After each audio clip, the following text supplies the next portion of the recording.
Hey everyone!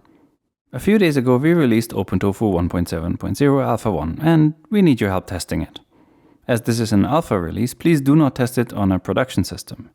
If you have tested it, there will be a feedback form in the description below. To download this release, please go to our main GitHub repository, link in the description below as well, and click on the Releases link. Here you will find the 1.7.0-alpha1 release. Now please scroll down to find the release artifact that matches your operating system and architecture. In my case, this is going to be Windows. Once you've downloaded the file, please unpack it to a folder that is easily accessible. On Linux and macOS, you may additionally need to add execution permissions to the Tofu executable. I have set up a little demo project for state encryption here, and I will copy the entire Tofu archive into that project. Now, opening VS Code, I will create a test.tf file and I will set up a basic project which creates a local file with the text hello world in it.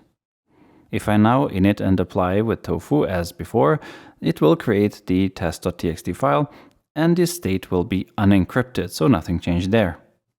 Now, if I add the encryption configuration as described in the documentation with the fallback block, allowing the state to be read unencrypted, and then I run apply, then my state will be encrypted. If I want to go the other way around and revert my encrypted state to unencrypted, I will need to move the method into the fallback block and specify no method outside of the fallback block.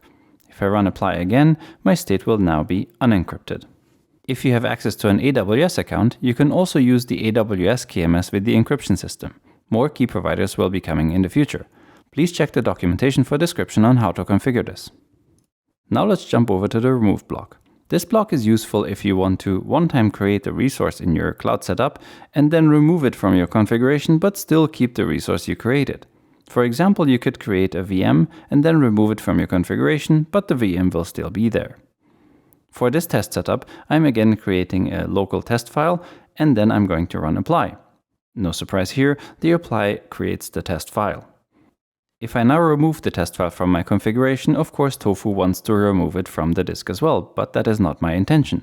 So I'm adding a remove block, which will tell Tofu to remove it from the state file, but not from the disk. And as you can see, after the apply, the test file is still there, but it is gone from my state file. Thank you very much for watching this video and thank you very much for testing this release for us. If you have any feedback, please use the feedback form in the description below.